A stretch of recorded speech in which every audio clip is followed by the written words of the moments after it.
Hello, everyone. My name is Jerry Wise. I'm a life and relationship coach, and this video is entitled Follow the Anxiety to Change You in the System. I've been a life and relationship coach for probably close to 45 years now, and I work on specializing in self-differentiation and family systems approach to recovery and healing. I work with codependents and families and addictions and adult children of narcissists, adult children of dysfunctional families. And this video has come out of my interaction with viewers and clients about wanting to learn more about systems feelings and how systems feelings guide and propel us in our interactions with in our relationships. And the first point that I wanted to make is we function, feel, and think and behave in an emotional relationship system, or an emotional field that includes the present and goes back to previous generations. In other words, when we do our relationships and as we interact in our relationships, it goes far beyond the present moment. We are dealing with our fight or flight system in our brain. We're dealing with the emotional memory of generations that also impact us inside. And also we are dealing with our family of origin when we interact in our relationships. And that emotional field that we are a part of can be very helpful in us identifying that, at least to some degree, much of this emotional field is unconscious. However, we can learn to become more aware of it. Are we ever perfectly aware of it? Well, probably not. However, I think we can become more aware of it, and this can guide us in our healing and how we function in relationships and find ourselves in greater freedom, greater self-differentiation, greater calmness, and greater awareness of what's going on, which can help protect us as well as help guide us and to help us to formulate problems as they arise. And the better we formulate these problems, the more we can resolve them for ourselves. Second of all, systems feelings are what we feel to keep us functioning in our relationships. The way our puzzle piece should fit into the system, the way we have been imprinted or have been taught, modeled, what we have absorbed to fit into our family system, our marriage, our friendship systems, our work systems. There's always an emotional process going on. And I think more companies are becoming more aware of this emotional system and how it affects production, productivity, leadership, and I consult with family businesses and also other businesses about this emotional process, which can really lead to a better solution for organizations as well as for families, marriages, relationships, because that emotional process is everywhere. And if you're stuck or you have those problems, this is a way we can begin to look past those and look beyond them and also find some real answers. So we have been taught how to, and we have absorbed how to be in our family of origin and also our other relationships, even work relationships. when we unconsciously comply, we feel certain feelings, or we don't feel certain feelings. If we always comply and are, say, codependent or we're enmeshed, and we just go along with the system, many times we can feel negative feelings, but at least we won't feel as much anxiety, let's say. And the difficulty comes when we attempt to step outside our role, our learned, absorbed functioning, then we feel certain feelings that come up to get us to go back to the way we were supposed to be functioning. It could be certainly underneath it is anxiety. I'm going to talk about this anxiety and follow the anxiety. And then the anxiety produces shame, guilt, fear, abandonment, rejection, and then that keeps us in line. And I think many of us don't realize how much those feelings are a function of the system, not just a function within us. It plays a role in the system. What role does my guilt play? What role does my depression play? What role does my shame play? What role does my abandonment feelings play? Because they're all there for us to function in a certain way. When we attempt to change our role, our functioning in the emotional process in relationship systems, this provokes resistance, which will then ignite systems feelings. And the work is to overcome what we feel, and the work is to overcome what they feel or do in response to our stepping outside of our normal functioning.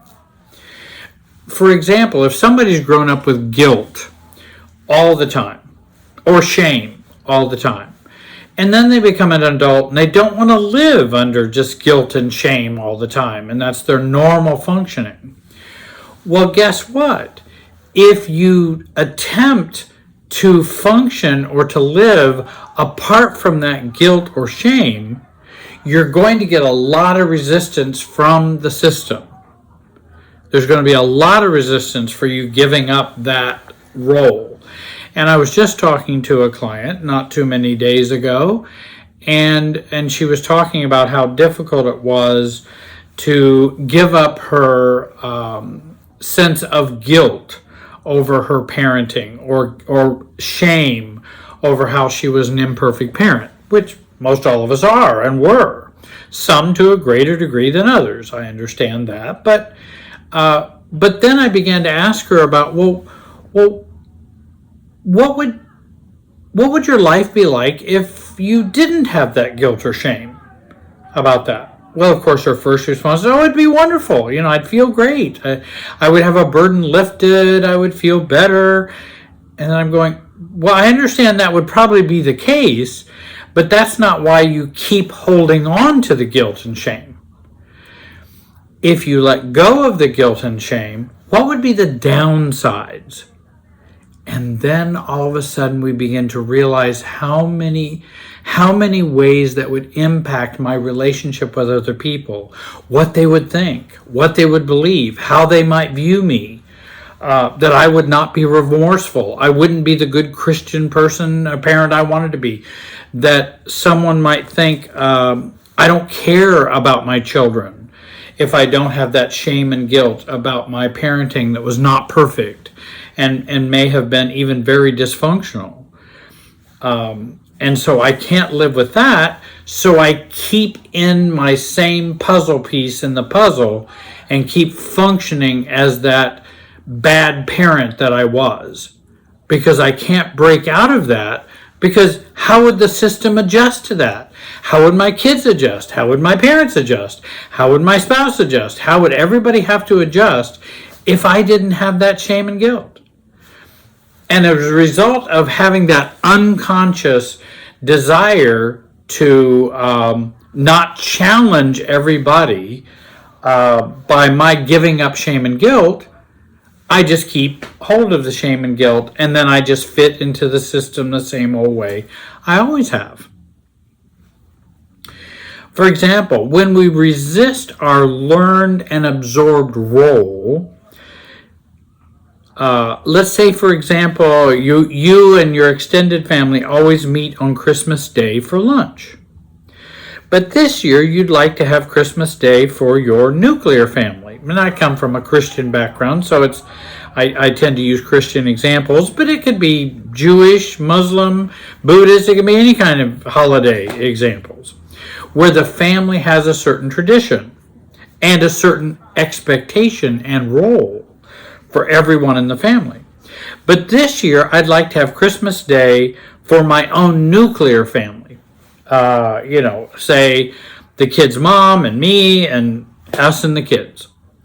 And that maybe I could do the extended family at some other time.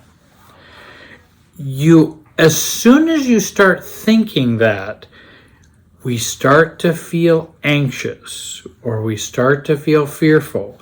We may not even be aware of it because a lot of systems anxiety is not conscious. We're not used to being aware of that.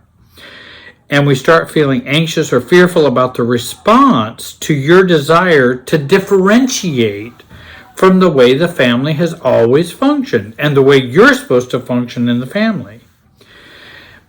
And, and to differentiate from this or from the family and from this family time, which always has to be lunch on Christmas Day, or to ask what your nuclear family needs and wants, is just going to cause an uproar within the family. Your feelings of guilt, anxiety, or fear is to keep you functioning in the family the same way. Their resistance is also to keep you functioning in the same way so that there's no change. Because everybody's, at least on the surface, comfortable with the status quo. Though many times the whole family is not comfortable with that status quo. But everybody stays with it or pretends to be okay with that status quo so that they don't get rejected or accused of being unloyal or disloyal to the family or lots of other reasons.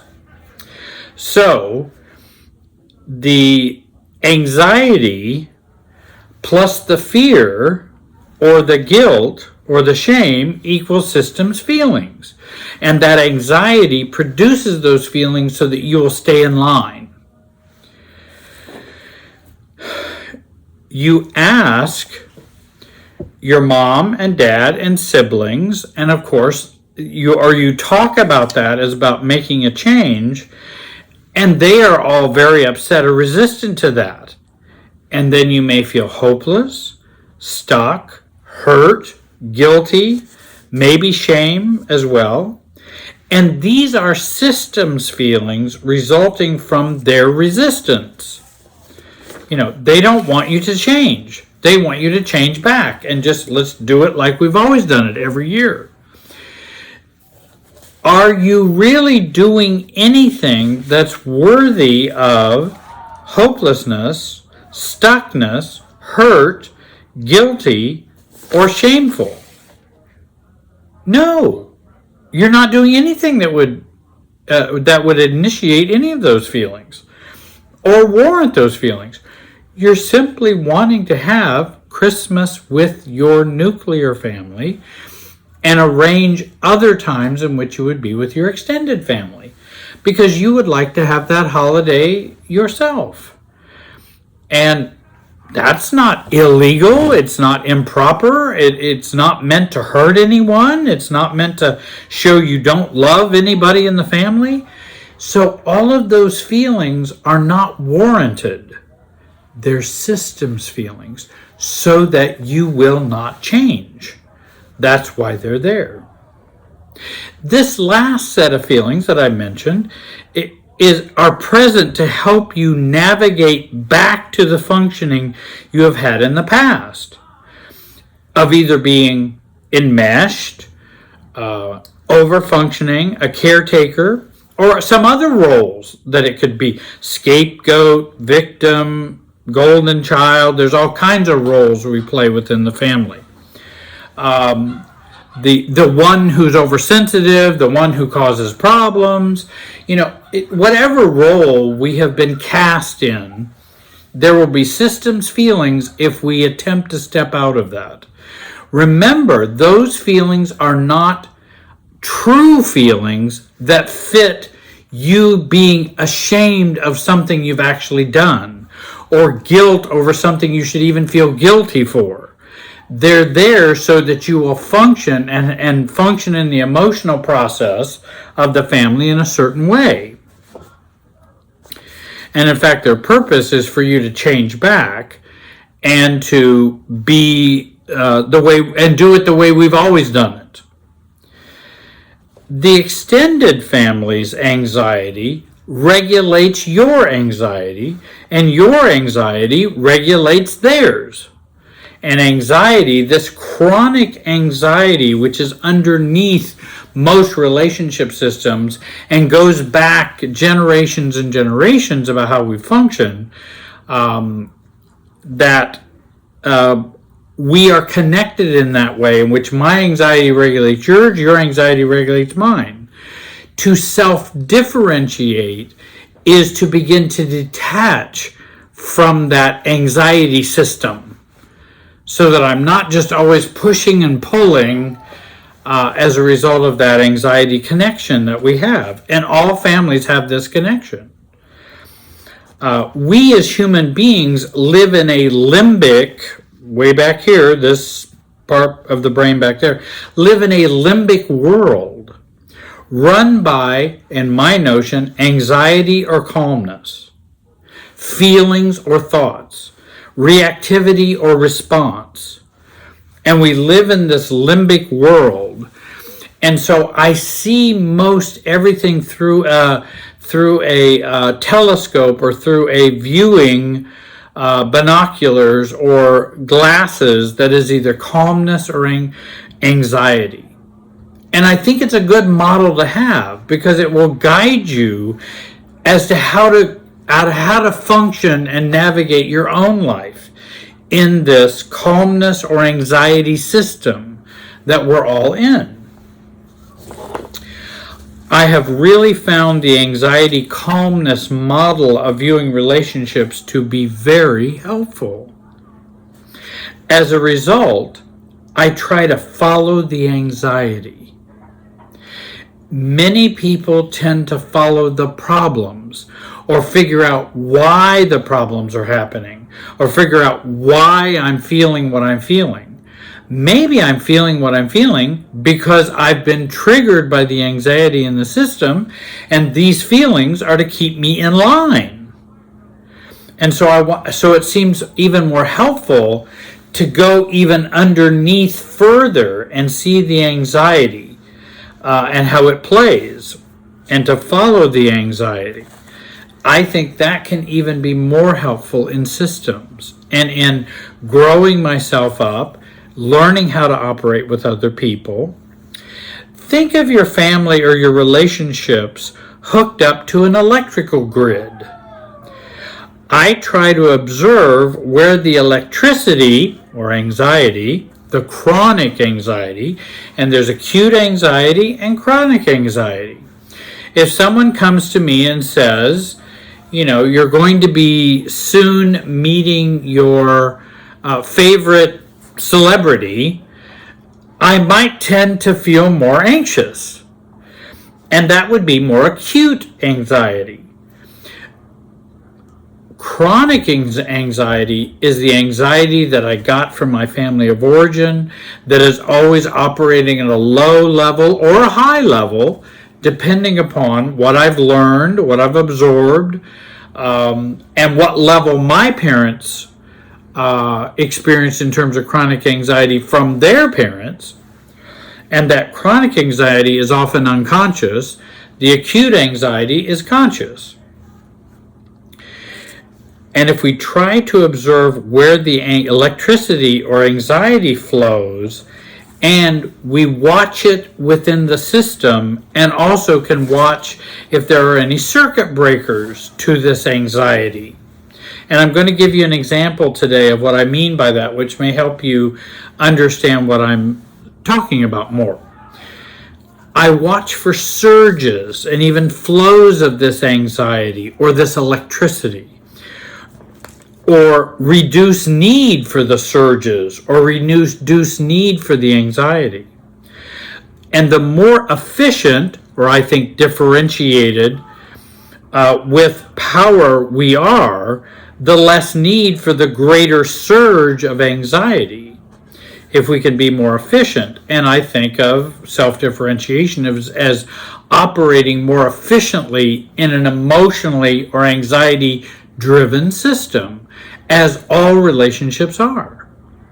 And in fact, we know when there's a dyad, which is two people, a dyad, two-person relationship system, the dyad is always going to be chronically unstable.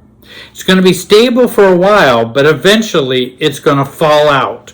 There'll be too much anxiety that happens, and then we either have too much togetherness or too much separateness. And then we'll add a third person to balance out this anxiety, and that's the triangle. So remember that a dyad, a two-person system, is almost always chronically unstable. And in fact, even organizational systems, marriages, tend to be chronically unstable, but they will keep trying to stabilize themselves with anxiety and systems feelings.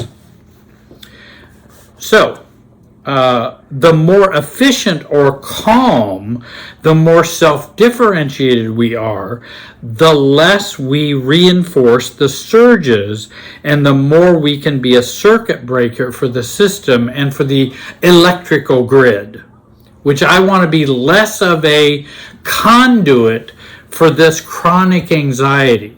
And if I can see the anxiety, I can begin to be more of a circuit breaker. If I get focused on the problems or the content, I tend to be more of a conduit for the anxiety. If I can follow the anxiety, then I can tend to be more effective in reducing the anxiety in the system, and certainly reducing it for me, which is what I think is my goal. Let's talk about John and his mom. And sometimes people will say, well, Jerry, you're always using moms as the problem. No, I use dads, I use sisters, brothers, but I mean, we have moms and dads and brothers. You could put John and dad. You could put mom and her daughter. You can put the daughter and her dad. I mean, I'm just using this as an example. John and his mom. John has always had anxiety with his mother's enmeshment, attachment, intrusiveness, lack of boundaries, and low respect for him as an adult, treating him like a child. And again, we tend to treat our children, our adult children, like children because of our anxiety. Do you know that? That's why we don't grow up. We still have that chronic anxiety, and then we'll treat our children like they're still children, rather than allowing them to be adults, because of our chronic anxiety that many times we're not even aware of or haven't become aware of. And so, John's chronic systems anxiety is pretty high when dealing with his mother. It always has been, since as a child, even now as a 39-year-old adult. For many years, he was not aware of this chronic anxiety. He just called it, I just have a frustrating relationship with mom. I mean, that's the best way he could, that our personalities clash, or we just don't agree on a lot of things, or I'm unhappy with how she treats me. And then she would say she's unhappy with how John treats her. And that's about as far as the insight would go, and not realizing, we have this underlying anxiety that we don't know how to manage. Neither John nor his mom know how to manage it. John has just moved and is living in a foreign country, which raises his mom's anxiety, and so she becomes even more attached to John. And she tries to attach to John more because she's more worried and more anxious about his living situation. She asking John, well, where do you live? Is it a good spot in the city? Do you worry about getting robbed? How much are they paying you for this new job? And of course, when mom's chronic anxiety is expressed through these questions, intrusiveness and enmeshment, then it raises John's chronic anxiety, and then he wants to hang up, lash out, get reactive, mom, it's not your business, or not call at all and talk to mom, or comply and just, oh, well, I'll just try to keep the anxiety down, I'll just answer her questions, and, but I don't really want to, but I'll just do that to keep the peace. Or I'll just cut off from mom. I'm so tired of mom asking me all these questions. I don't want to talk about those things. And there are times that I would certainly do that with my own mother, because my own mother would do that out of her anxiety. And she would ask questions that it's like, what am I? And in one of my videos, I think I talk about the haircut situation. She even would become anxious about my hair. Now, mind you, I don't have a lot of hair. But if it wasn't cut, she would become anxious about it. And it's like, oh gosh, there we got to go again. We got to deal. Why does she care what my hair looks like or what other people might think about my hair? And I talk about that whole situation in that video. And so we want to do something to try to resist that enmeshment or resist the anxiety that's in the system. But John, like myself, still looking for loving, mature connection with mom, acceptance, a nice, easy adult relationship with her, which may be a fantasy, and probably often is, for himself and for her. I'm not just blaming mom. I'm not just blaming mom as the whole problem. I'm saying we have fantasy notions for ourselves and for our parents or for others in relationships. He still needs her love and acceptance, looking for a mom that he's always wanted. And you should honor your father and your mother. So we have that whole dynamic that kind of goes in there. And we will tend to sanctify family relationships. And John says, Mom, stop it. I'm tired of all these questions. And Mom goes, well, okay. Leaving the blame for the problem where? With John. Well, okay. If you're going to be this way. And so many times with narcissists and with other people and an unstable dyad, people will not be aware of how their anxiety is causing them and compelling them to act. And then when others get frustrated and they are reactive, guess where the problem falls? With the person that is reactive. Oh, well, you're getting all oversensitive and reactive now. Yeah, but you've just been crazy making with your anxiety that you're not managing. So let's follow the anxiety with John and his mother. John already starts out with a certain level of chronic anxiety in that he feels obligated to call mom. Doesn't always really enjoy it, doesn't really know what to talk about, but she is my mom, so I feel obligated to call her. If he doesn't call her, he feels anxious. And in fact, that anxiety starts coming out in guilt, fear, or obligation feelings, which are systems feelings. And if he doesn't call her, he feels anxious. He feels anxious when he does call her. So he's stuck in anxious or anxious. And that's going into the conversation. Asking himself, what will she do and what will she ask? And I wonder what it's going to be this time. And I'm tired of doing that. I hope she doesn't do it. I just hope she does. I'll cross my fingers and just hope she doesn't ask those questions so I don't have to deal with that discomfort or anxiety. And what will I do? How will I react? Will I get overreactive?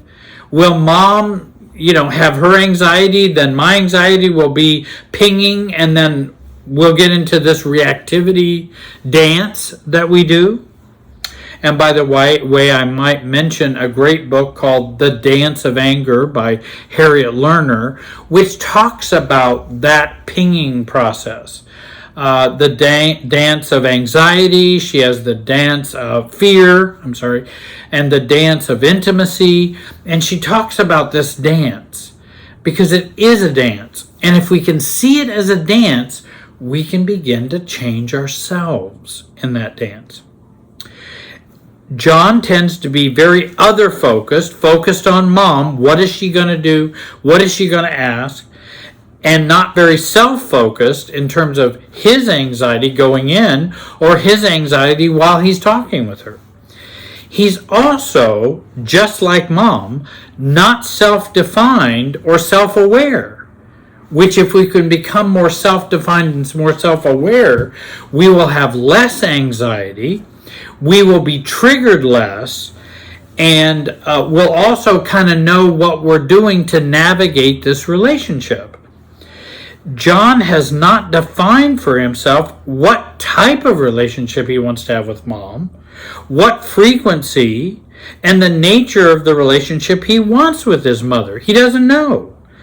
His mom is also not well defined. She's just acting out of habit, anxiety, routine, and this chronic anxiety. That's how you do the relationship. Not much awareness, just a part of the way the emotional system in this family has always worked. When neither are self-defined, the system and system's feelings will govern and regulate the relationship. Let me say that again.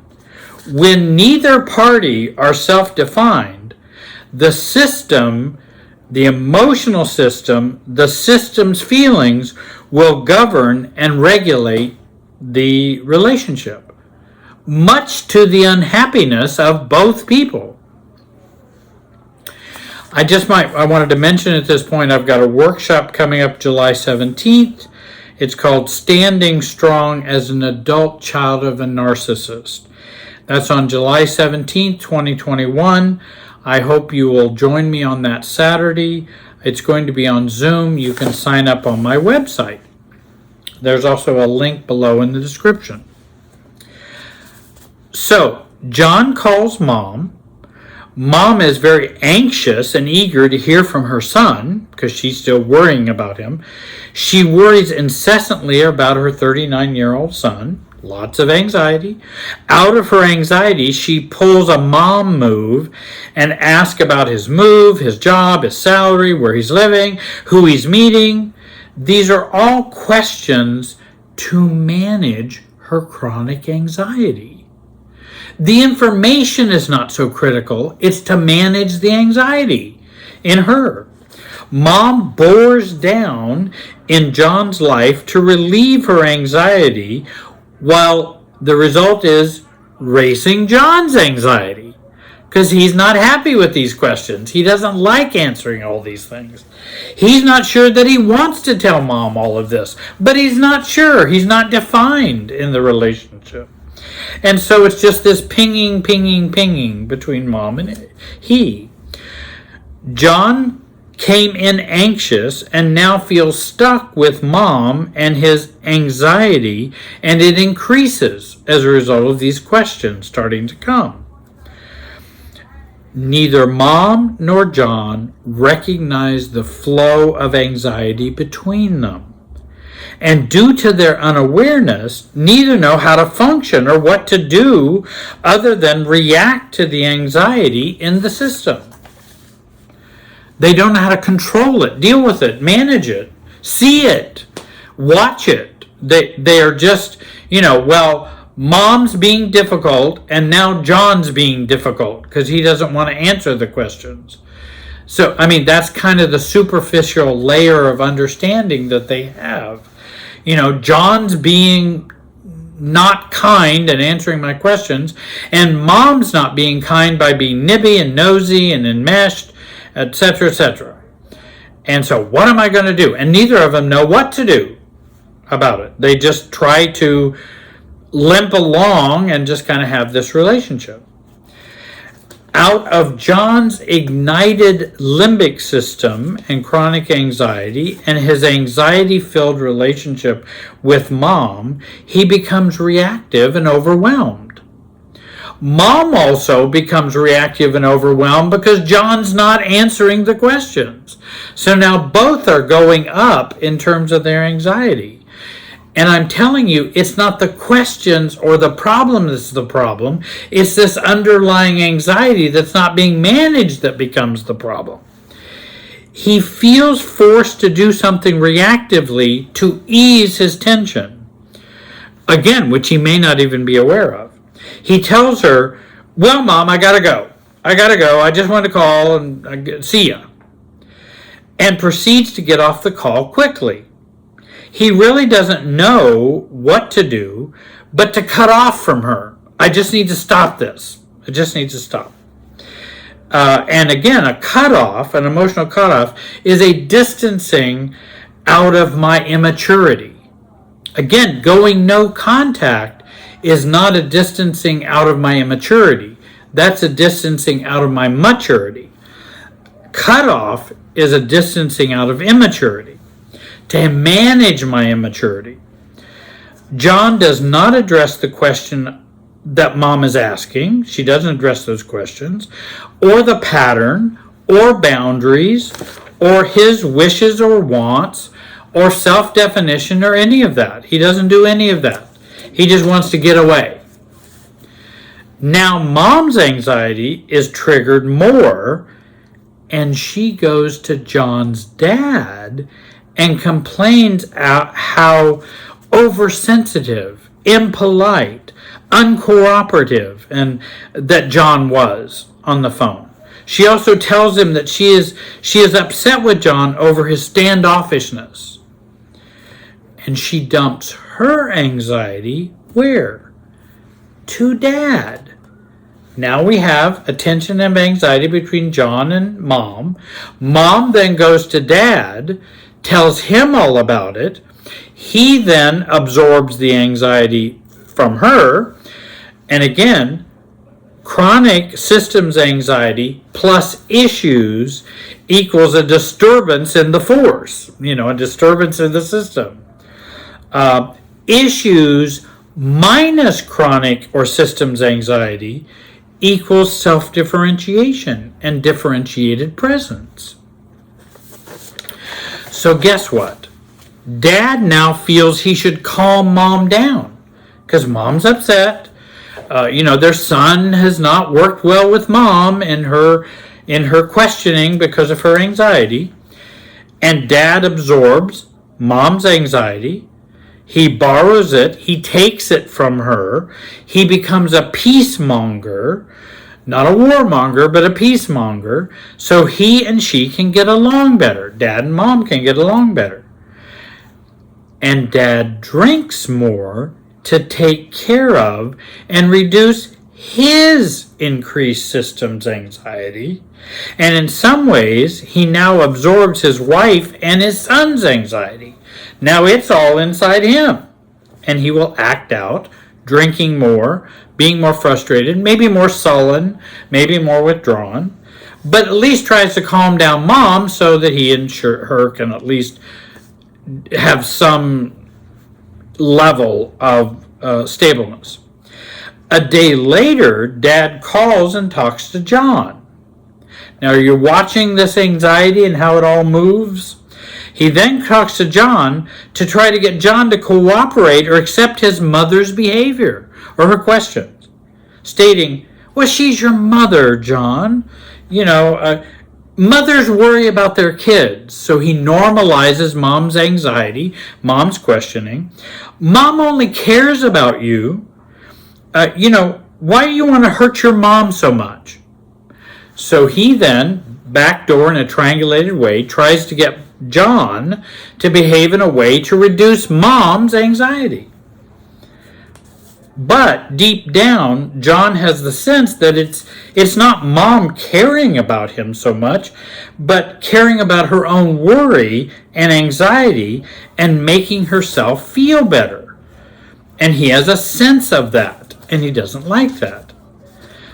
John caves in and becomes a peacemonger like his dad, and promises Dad he will call Mom and answer all her intrusive questions out of anxiety, her anxious questions, to ease Dad's anxiety because he believes Dad drinks because of Mom. And he has bought that lie. And so, I don't want Mom to cause Dad more upsetness because he'll drink more. Now, John has the hot potato of systems anxiety. So now it's gone from John and Mom, and John started with some anxiety, John and Mom, Mom to Dad, Dad to John, and now John's going to be talking to Mom. And this hot potato of anxiety is moving all around. He calls Mom, apologizes to her, answers her questions. Mom shares her worry and anxiety. John reassures her and absorbs her anxiety by reassuring her, no, it'll be okay, everything will be fine. The status quo is maintained, the equilibrium is reestablished, the same amount of systems anxiety is reestablished in Mom, Dad, and John. There's been no change. It's just been hot potatoed around. No circuit breakers were implemented with the goal of lowering the system's anxiety in any of the parties involved. Well, what would have been some circuit breakers to reduce individual systems anxiety for anyone in the system, or at least for John? John could have made the move, Mom, I will be happy to answer your questions when it's necessary or when I would like to, stating that in a calm, matter-of-fact way. But I'd like to talk to you about other things today, Mom. Can we talk about some other things? How are you and Dad doing? How are things going at home? Dad could use a circuit breaker. He could tell his wife, you know, honey, I know you and John can work that out. Mom could have said, if there was some self-differentiation or maturity or growth or wanting to learn more, I know I get too worried and I become motherly, John, and you are an adult. You can share those feelings or those things with me when you want to. John could have said to Dad, as a John to Dad move, you know, Dad, I have no power over Mom's anxiety or her need to know questions. And there's no real need for me to answer all of her questions just to make her calmer. So Dad, just ask Mom to talk to me about it. And he detriangulates. And I remember even with my own son, because I know how difficult it is to have a child, and those of you who are parents who have adult children, children who are adults, you know how difficult it can be to kind of stop parenting. You know, really, parenting is done when they become an adult. We now are still their father, their mother, we're blood related, and we may have that kind of relationship, but we're adults to adults now. They don't need me parenting now, and it's often not welcomed. And so we as parents have to grow just as they have to grow up. And the more we grow up, the more they can grow up. The more they grow up, the more we grow up. And so, I would say to my own son or Andrew, all I want to do is give you advice. Just ignore what I'm saying. It's just a habit. So I know I give you advice, but pay it no mind. Now I've just taken the power out of it and the anxiety out of it. Now if I give advice, I recognize it's just blah, blah, blah, blah, blah. I said, that's just what I normally do. I'm just used to doing that. But pay it no mind, Andrew. I'm just being overly fatherly. And that takes the power of that over-seriousness relationship we might have as parents, especially when our children are adults. I'm going to be sharing more about systems anxiety and systems feelings in the future and in future videos. I would suggest that you watch True Feelings versus Systems videos. True Feelings versus Systems Feelings video that I have on my YouTube channel. I hope you'll join this YouTube channel for, I think, $1.99 a month. It helps me produce more videos if you would do that. You can go to my website and rent and purchase videos and workshops I've done in the past. Remember the workshop coming up on the 17th, 2021, on a Saturday on Zoom. Please join up and join me for that workshop. I want to thank you for watching. Have a great day and be wise.